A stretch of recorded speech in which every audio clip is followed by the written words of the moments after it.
Hello दोस्तों, Omkar institution में आपका स्वागत है। आज है दोस्तों 28 अगस्त और आज हम 28 अगस्त का करंट अफेयर्स डिस्कस करेंगे। डिस्कस करने से पहले मैं आपको फिर एक बार बता देना चाहूंगा दोस्तों, ये है ऑपरेशन सीरीज और इस ऑपरेशन सीरीज में हम करंट अफेयर्स के जितने भी मुद्दे रहते हैं उनको बहुत अच्छे से क्या करते हैं, यहाँ पर अच्छे से उनका ऑपरेशन करते हैं। साथ ही साथ दोस्तों स्टैटिक जीके की हर वो बात जो करंट अफेयर से संबंधित है उसको भी हम यहाँ पर अच्छे से देखते हैं, ताकि हमारा स्टैटिक वाला पोर्शन जो है वो भी अच्छे से कंप्लीट होता रहे, साथ ही साथ हमारा करंट अफेयर्स भी रेडी हो जाए। इसके साथ साथ दोस्तों न केवल ये तथ्यों पर आधारित है, बल्कि एक अच्छी समझ जो किसी मुद्दे को लेकर होनी चाहिए उस पर भी हम क्या करते हैं, चर्चा करते हैं, ताकि जब अगली बार नेक्स्ट टाइम कभी भी वो विषय जो हमारे सामने आए तो हम उसको अच्छे से क्या कर पाए, समझ पाए, अवलोकन कर पाए उसका। ठीक है, चलो आज की जो प्रमुख खबरें हैं मैं एक बार आपको बता देना चाहूंगा, फिर हम शुरू करेंगे हमारा सेशन। दोस्तों अंतरराष्ट्रीय बौद्ध परिसंघ गुरु पद्म संभव के जीवन और विरासत पर नालंदा जो बिहार में स्थित है वहां पर 2 दिवसीय सम्मेलन का आयोजन किया जाएगा। ठीक है, ये बात हम देखेंगे कौन है पद्म संभव जी और क्या है इनका इतिहास, इसके बारे में जानेंगे। फिर बात करते हैं दोस्तों जय शाह आईसीसी के सबसे युवा भारतीय चेयरमैन बन चुके हैं। ठीक है, बीसीसीआई के जो है सचिव और ये अब आईसीसी के क्या बन गए दोस्तों, भारतीय चेयरमैन बन चुके हैं, सबसे युवा। ठीक है, फिर बात करते हैं दोस्तों आगे हमारा बिंदु है भारतीय मसाला बोर्ड ने मसाला निर्यात और इलायची उत्पादकता बढ़ाने के लिए स्पाइस योजना शुरू की। ठीक है, इंपॉर्टेंट है, इस बिंदु को भी अच्छे से समझेंगे क्या क्या है इसमें, विशेषता क्या है, क्यों ये लाई गई है योजना। टाटा एआईए लाइफ ने संपूर्ण रक्षा प्रोमिस लॉन्च किया है। ठीक है, बीमा जो है, लाइफ इंश्योरेंस जो है उसको लेकर इसने काम किया है टाटा एआईए ने, और इस पर भी हम चर्चा करेंगे क्या है ये बिंदु। फिर बात करेंगे दोस्तों विश्व जल सप्ताह 2024 25 से 29 अगस्त तक मनाया जाएगा। आप जानते हो अगस्त के अंतिम सप्ताह में है विश्व जल सप्ताह मनाया जाता है, WWW। ठीक है, इसके बारे में चर्चा करेंगे क्या है इसकी थीम और क्यों यह मनाया जाता है। फिर बात करते हैं दोस्तों महाराष्ट्र ने नव प्रवर्तित एकीकृत पेंशन योजना यूपीएस यूनिफाइड पेंशन स्कीम जो है इसको अपनाने वाला महाराष्ट्र क्या बन चुका है दोस्तों, पहला राज्य बन गया है। इंपॉर्टेंट है, समझेंगे ये पेंशन योजना है क्या, क्या क्या इसके आयाम है, क्राइटेरिया क्या है। फिर बात करते हैं दोस्तों अक्टूबर में होने वाले महिला T20 वर्ल्ड कप की 15 सदस्यीय टीम की घोषणा हो चुकी है। अभी अक्टूबर में होने वाले हैं महिला T20 वर्ल्ड कप, क्योंकि दोस्तों बांग्लादेश में होने वाला था और अभी बांग्लादेश की जो प्रधानमंत्री है शेख हसीना वो वहां से क्या हो चुकी है, भाग चुकी है। ऐसी स्थिति में वहां पर T20 वर्ल्ड कप करवाना थोड़ा सा क्या लग रहा था, सही नहीं लग रहा था। इसी बात को ध्यान में रखकर आईसीसी ने अब इसे कहाँ कंडक्ट करवा दिया है दोस्तों, संयुक्त अरब अमीरात यूएई में, जहां पर उसका क्या है, हेडक्वार्टर है। चलो इसके विषय पे भी मैं बात करूंगा, अच्छे से समझाऊंगा इसके बारे में भी। मोरक्को में बनेगा दुनिया का तीसरा सबसे बड़ा फुटबॉल स्टेडियम, 2030 में फीफा वर्ल्ड कप होने वाला है, तो इसी बात को ध्यान में रखकर मोरक्को ने भी अपनी मेजबानी को वहां पर क्या किया है, रखा है, और यहाँ पर दुनिया का सबसे बड़ा, तीसरा सबसे बड़ा फुटबॉल स्टेडियम बनने जाए। अब बात करते हैं दोस्तों पोएटोंगटान शिनावात्रा, ये थाईलैंड की क्या बन चुकी है दोस्तों, प्रधानमंत्री। आपको नाम याद रखना शिनावात्रा, पूरा नाम जो है इनका आपको कंफ्यूजन हो जाएगा, शिनावात्रा जो है, और यहाँ पर पोएटोगटार्न। ठीक है, ये जो है इनका फोटो आप देख रहे हो, ये प्रधानमंत्री बन चुकी है, कहाँ की, थाईलैंड की। ठीक है, इनके बारे में भी बात करेंगे, फिर करेंगे रिवीजन, हमारा जो हमने कल क्वेश्चन देखे थे उनका सारा अच्छे से क्या करेंगे, रिवीजन करेंगे। ठीक है, चलो कहानी शुरू करते हैं आज की हमारी। पहला बिंदु है हमारा दोस्तों यहाँ पर अंतरराष्ट्रीय बौद्ध परिसंघ। ये है दोस्तों अंतरराष्ट्रीय बौद्ध परिसंघ गुरु पद्म संभव के जीवन और विरासत पर नालंदा बिहार में 2 दिवसीय सम्मेलन का आयोजन करेगा। कौन करेगा दोस्तों, अंतरराष्ट्रीय बौद्ध परिसंघ। अंतरराष्ट्रीय बौद्ध परिसंघ क्या करेगी दोस्तों, यहाँ पर नालंदा जो बिहार है वहां पर पद्म संभव जी जो है ये बौद्ध धर्म के प्रचारक रहे हैं, बौद्ध धर्म के गुरु रहे हैं, और यकीन मानो दोस्तों इनको बोला जाता है द्वितीय बौद्ध। देखो द्वितीय गौतम बुद्ध माना जाता है इनको। ठीक है, पहली बात तो यहाँ पर ये भी याद रख लेना, द्वितीय गौतम बुद्ध। इन्होंने दोस्तों क्या किया था, 8वीं शताब्दी का जो भारत था उस समय बौद्ध धर्म का क्या किया, यहाँ पर प्रचार प्रसार किया, और इन्होंने हिमालय, तिब्बत, चीन, ये वाला एरिया है, इस एरिया में घूमकर जो है बौद्ध धर्म का प्रचार प्रसार किया, धम्म का प्रचार प्रसार किया। धम्म मतलब धार्मिक बातें जिसमें समाहित की गई है, उन बातों का इन्होंने क्या किया, वहां पर प्रचार प्रसार किया। और यहाँ पर हाल ही में अंतरराष्ट्रीय बौद्ध परिसंघ क्या कर रहा है, इनके लिए 2 दिवसीय सम्मेलन का आयोजन क्या कर रहा है, कहाँ पर, बिहार में। 2 दिन कौन कौन से दोस्तों, तो वो 2 दिन है 27 व 28 अगस्त। ठीक है, ये बात तो आपको पता है। अब बात करते हैं दोस्तों पद्म संभव जी की। इनका एक और नाम है गुरु रिनपोचे। गुरु रिनपोचे या रिनपच के नाम से भी इनको जाना जाता है। ये नाम आप यहाँ पर क्या कर लीजिए, याद कर लीजिए। बात करते दोस्तों बौद्ध धर्म की। 6ठी सदी ईसा पूर्व में जब भारतीय जो हिंदू धर्म है, हिंदू धर्म अपने चरमोत्कर्ष पर था, और दोस्तों वहां पर क्या चल रहा था, कुरीतियां जो है समाज में व्याप्त थी। और ऐसी स्थिति में एक नवीन धर्म का उदय हुआ, बौद्ध व जैन धर्म। आप जानते हो बौद्ध धर्म की स्थापना जो है किसने करी थी, महात्मा बुद्ध ने। ठीक है, महात्मा बुद्ध इसके संस्थापक है।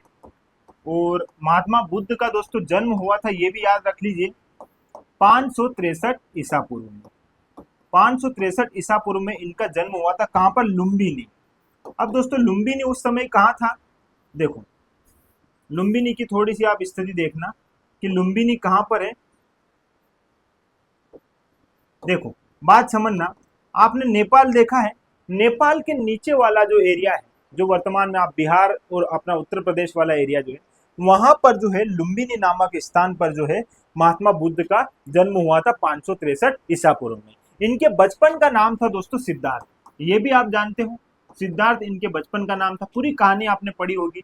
ये एक मतलब एक राजा के घर इनका जन्म होता है, फिर ये जो है नगर भ्रमण के लिए जाते हैं, वहां पर ये एक बीमार व्यक्ति को देखते हैं, है ना, एक वृद्ध व्यक्ति को देखते हैं, एक मरा हुआ व्यक्ति जिसकी अर्थी ले जाई जाती है उसको देखते हैं, और एक साधु और एक फकीर को देखते हैं। जो साधु फकीर है उसको देखते हैं और उससे बड़ा प्रभावित होते हैं कि ये सब इतने दुख और कष्टों में है, लेकिन ये फकीर बिल्कुल हंसता है, मुस्कुराता है और अपना जीवन जी रहा है। तो वहां से बहुत प्रभावित होते हैं। ये सारी कहानियां आपने सुनी है। आपको नाम यहाँ पर याद रखना, महात्मा बुद्ध का दोस्तों ये संस्थापक है किसके, बौद्ध धर्म के। 6ठी सदी ईसा पूर्व में इस धर्म का उदय हुआ, 563 ईसा पूर्व में इनका जन्म हुआ। आप एक और याद रख लीजिएगा डेट दोस्तों, 483 ईसा पूर्व। यहाँ पर जो है कुशीनगर में जो है, कुशीनगर में इनका क्या होता है, इनको निर्वाण प्राप्त होता है। निर्वाण मतलब दोस्तों जन्म और मरण से मुक्ति, मतलब अब ना आपको जन्म होगा, अगला जन्म होगा, ना आपके अब अगले जन्म नहीं होगा, तो मृत्यु भी नहीं होगी, तो ये होता है निर्वाण। ये सारी बातें जो है आपको यहाँ पर याद रखनी महात्मा बुद्ध के संदर्भ में। पद्म संभव जी जो है, यह है इनका पूरा एक और नाम दोस्तों, गुरु रिनपाच। और कमल जो होता है उससे इनकी उत्पत्ति मानी जाती है। इनका साइन क्या है, कमल। ठीक है, ये बात भी आप यहाँ पर अच्छे से क्या कर लेना, याद रख लेना। ठीक है, तो 8वीं शताब्दी में, 8वीं ईसा पूर्व का जो एरिया मतलब समय देखोगे आप, 8वीं ईस्वी का जो 8वीं ईस्वी शताब्दी में जो है इन्होंने क्या किया था, आपका जो तिब्बत वाला एरिया है, चीन वाला एरिया है, हिमालय वाला एरिया, यहाँ पर घूम घूम कर इन्होंने धम्म का प्रचार किया। धम्म जो है बौद्ध धर्म का ही दोस्तों क्या है, धर्म का एक माध्यम है, प्रचार का एक माध्यम है, जिसमें लोगों को क्या है, धर्म से संबंधित बातें सिखाई जाती है। ठीक है, सारी कहानी आपको पता है। और बिहार के नालंदा में जो है इसका सम्मेलन किया जाएगा 2 दिवसीय। ठीक है, चलो अब कहानी शुरू करते हैं दोस्तों अगले क्वेश्चन की। जय शाह आईसीसी के सबसे युवा भारतीय चेयरमैन बन चुके हैं। ठीक है, ये है जय शाह। थोड़ा सा बात करते हैं दोस्तों जय शाह। ठीक है, जय शाह है कौन, ये है अमित शाह जी जो है हमारे गृह मंत्री, उनके क्या है, सुपुत्र है, ये बात आप जानते हो। दूसरी बात, ये सचिव है दोस्तों, सचिव है बीसीसीआई के, बीसीसीआई भारतीय क्रिकेट कंट्रोल बोर्ड जो है उसके क्या है दोस्तों, ये सचिव है। अगर मैं बीसीसीआई के अध्यक्ष की ही बात करूंगा तो अध्यक्ष भी आप यहां पर याद रख लीजिए दोस्तों, रोजर बिनी। रोजर बिनी जो है वो बीसीसीआई के क्या है, अध्यक्ष है। और ये जो है जय शाह, ये क्या है, बीसीसीआई के सचिव है। अब कहानी समझते दोस्तों बीसीसीआई की। ठीक है, बीसीसीआई की स्थापना हुई थी दोस्तों 4 दिसंबर 1928। ठीक है, मद्रास में इसकी स्थापना होती है।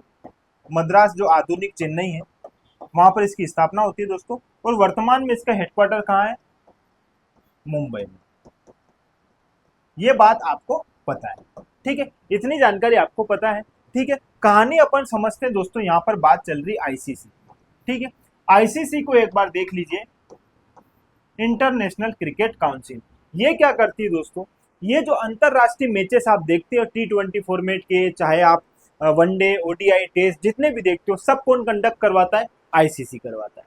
ठीक है, जितने भी देश जो है, जिन जहां जहां जहां जहां आयोजन होता है, वर्ल्ड कप हुआ, चाहे महिला T20 वर्ल्ड कप हुआ, सारे खेलों का आयोजन करवाता है ICC। आईसीसी की शुरुआत देखना दोस्तों, यहाँ पर इसकी स्थापना हुई हुई थी, ये बात इंपॉर्टेंट है, याद रखना। इसकी स्थापना हुई थी दोस्तों 15 जून 1909 में। 15 जून 1909 को इसकी स्थापना हुई है। ठीक है, जब स्थापना होती है तब इसका नाम होता है इंपेरियल क्रिकेट काउंसिल। क्या नाम रहता है दोस्तों? उस समय इसका नाम रहता है इंपेरियल क्रिकेट काउंसिल। ये नाम याद रखना। ठीक है, ये नाम याद रखना। फिर धीरे धीरे धीरे इसका नाम चेंज होता है और लगभग 1989 के आसपास इसका नाम क्या बन जाता है? International cricket council, ICC। ठीक है, सारी बात आपको पता है। ये सारे मैचों का कंडक्ट कौन कौन करवाता है? ये यही करवाता है, ICC। ठीक है, अब बात करते हैं दोस्तों, जो जय शाह है ये ICC के क्या बने हैं? सबसे युवा भारतीय चेयरमैन। तो इससे पहले भी भारत के कुछ चेयरमैन बने हैं, उनके नाम इंपोर्टेंट है, वो नाम आप एक बार यहाँ पर देख लीजिए। सबसे पहले भारतीय अध्यक्ष जगमोहन डालमिया। डालमिया जी जो है ये पहले ऐसे व्यक्ति है जो कौन बने थे दोस्तों? ICC के चेयरमैन बने थे, ये याद रखना। फिर शरद पवार बने, फिर N श्रीनिवासन बने, फिर शशांक मनोहर बने, और हाल ही में सबसे युवा जो है कौन बन चुके हैं? जय शाह। बिंदु इंपोर्टेंट है, सारी बातें याद रखना। ये नाम इंपोर्टेंट है, जगमोहन डालमिया। ठीक है, ये ICC के प्रथम भारतीय अध्यक्ष बने थे। ठीक है, चलो आगे बात करते दोस्तों। हमारी भारतीय मसाला बोर्ड ने मसाला निर्यात और इलायची उत्पादकता बढ़ाने के लिए स्पाइस्ड योजना शुरू की है। स्पाइस्ड योजना का प्रारंभ हुआ है भारतीय मसाला बोर्ड और इलायची, भारतीय मसाला बोर्ड ने इसको शुरू किया है। और दोस्तों इसके साथ साथ दोस्तों इलायची की उत्पादकता में बढ़ोतरी हो। इलायची जो है हाल ही में दोस्तों क्या है, इलायची जो है हमारे साउथ रीजन जो है हमारे, जिसमें हमने सुना है कार्डमम के पहाड़ियाँ जो है, नीलगिरी पर्वत के आसपास का जो एरिया है, वहां पर इसकी उत्पादकता होती है। लेकिन कुछ समय से इसकी उत्पादकता में क्या है? स्थिरता आई है। इसी बात को ध्यान में रखकर भारतीय मसाला बोर्ड ने इलायची की उत्पादकता को भी बढ़ाने के लिए ये योजना प्रारंभ की है, जो इलायची और इनके उत्पादन में क्या करेगी? योगदान देगी और बढ़ावा देगी। ठीक है, इस बात को भी यहाँ पर इंपोर्टेंट है, याद रखना। दोस्तों टाटा AIA लाइफ ने संपूर्ण रक्षा प्रॉमिस लॉन्च किया है।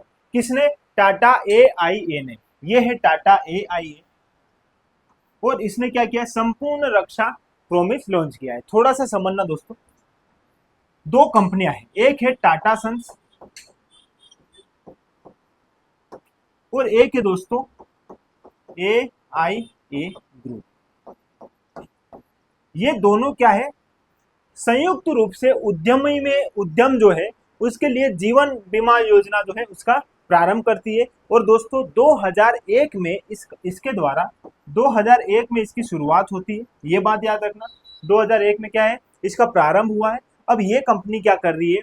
अभी हाल ही में आप देखोगे यहाँ पर एक इसने लॉन्च की है योजना, संपूर्ण रक्षा प्रॉमिस योजना। अब इसमें क्या होगा? यदि किसी व्यक्ति ने यहाँ पर इस कंपनी के माध्यम से अपना जीवन बीमा करवाया है तो त्वरित रूप से उसको क्या देगी? सुरक्षा देगी और सहायता करेगी। यदि किसी व्यक्ति की आकस्मिक रूप से मृत्यु हो जाती है तो तुरंत उसे 3 लाख रुपए का भुगतान भी यह योजना के माध्यम से करेगी। ठीक है दोस्तों, टाटा सन्स जो है इसका इसमें शेयर है 51% और AIA ग्रुप जो है इसका 49% इसका क्या है? शेयर है। और इन दोनों के माध्यम से ये जो है संयुक्त उद्यम बीमा योजना कंपनी है, और ये क्या करती है? उद्यमी जो भी है उनके लिए जो है जीवन की सुरक्षा के लिए क्या करती है? योजना और बीमा प्रदान करती है। ठीक है, ये बात आप यहाँ पर याद रख लेना। थोड़ा सा इसमें बात समझना, यदि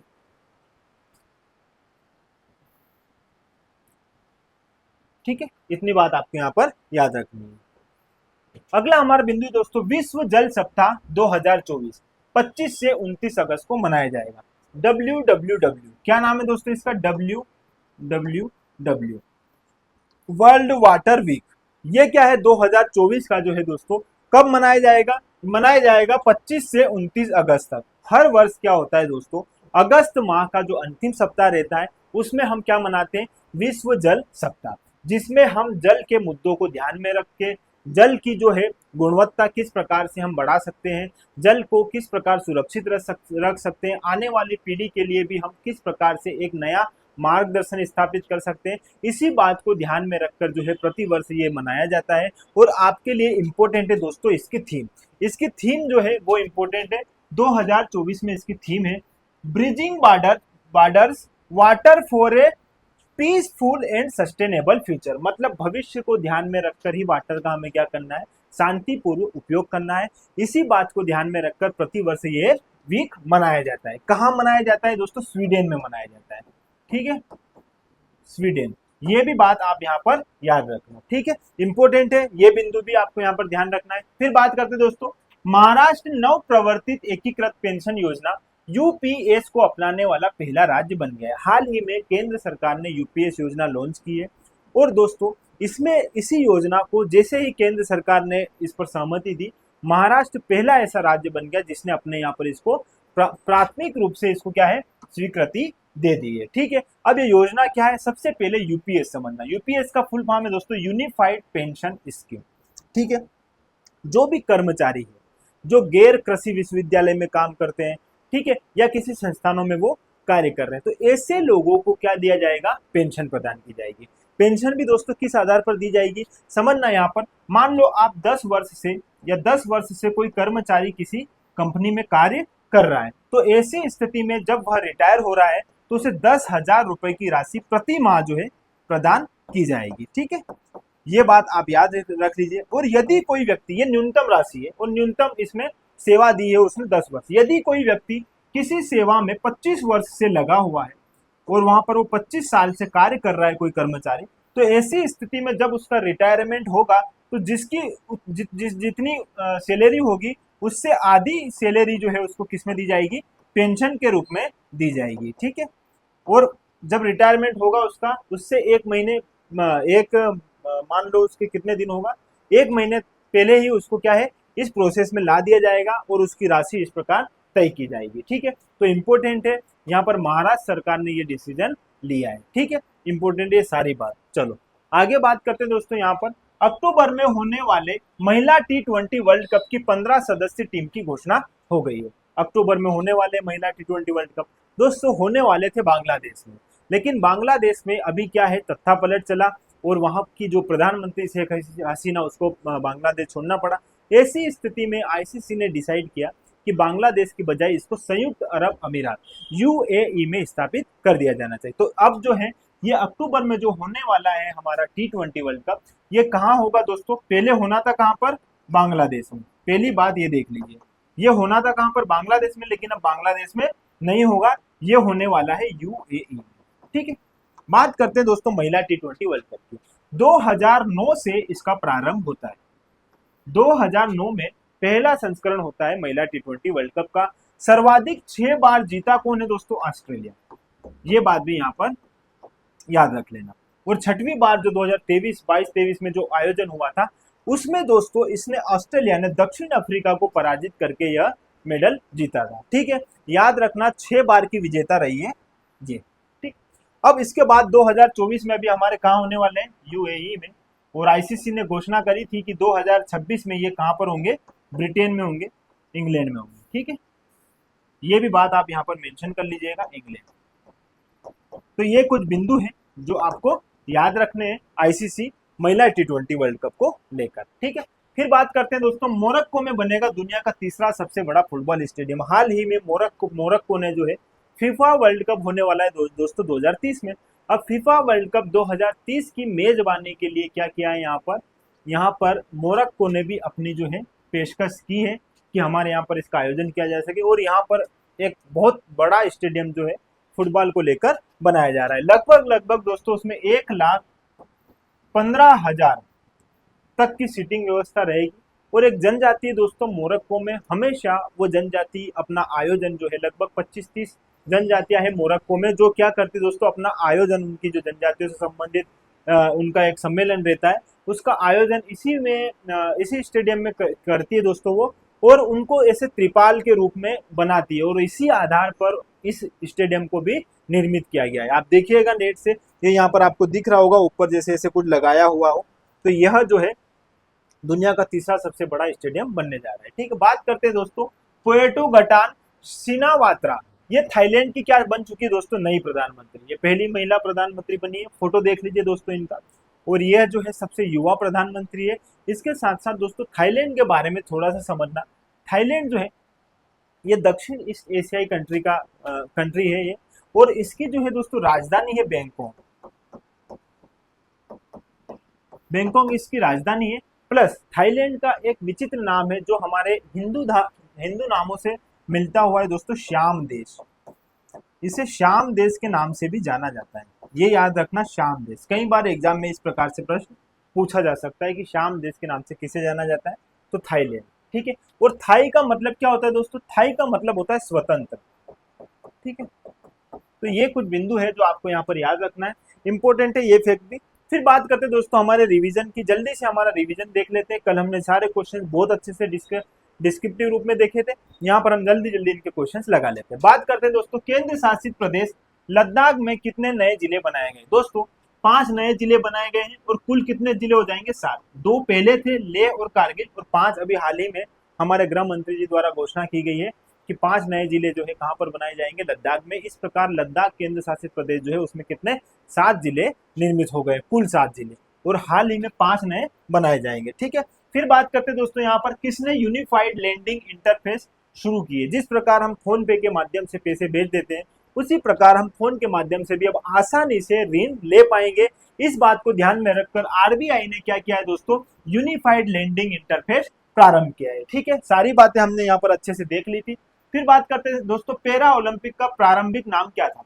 आज से पैरा ओलंपिक खेलों का शुरू हो रहा है दोस्तों। 1960 में अगर पहला देखा जाए तो ग्रीष्मकालीन पैरा ओलंपिक हुआ, और 1976 में पहला शीतकालीन ओलंपिक। ठीक है, पूरी कहानी मैंने पैरा ओलंपिक की बताई थी। आपको पता होगा द्वितीय विश्व युद्ध के बाद जो भी घायल सिपाही थे, जो घायल सैनिक थे, उन सबके लिए जो है गुटमैन नामक एक व्यक्ति जो थे, उन्होंने एक खेलों का प्रारंभ किया था जो बाद में पैरा ओलंपिक के नाम से जाना जाने लगा। लेकिन आरंभिक रूप से उसका नाम था स्टोक मेंडविल। ये बात भी मैंने आपको अच्छे से बताई है। फिर बात करते हैं दोस्तों यहाँ पर हमारे अगले बिंदु की। अगला बिंदु दोस्तों नेस्कॉम का नया अध्यक्ष किसे नियुक्त किया गया है। नेस्कॉम का नया अध्यक्ष यहाँ पर सिंधु गंगाधरन को चुना गया है। पहले यह इसके उपाध्यक्ष थे और हाल ही में इनको क्या यहाँ पर अध्यक्ष नियुक्त कर दिया गया। ये बात भी हमने अच्छे से देखी थी।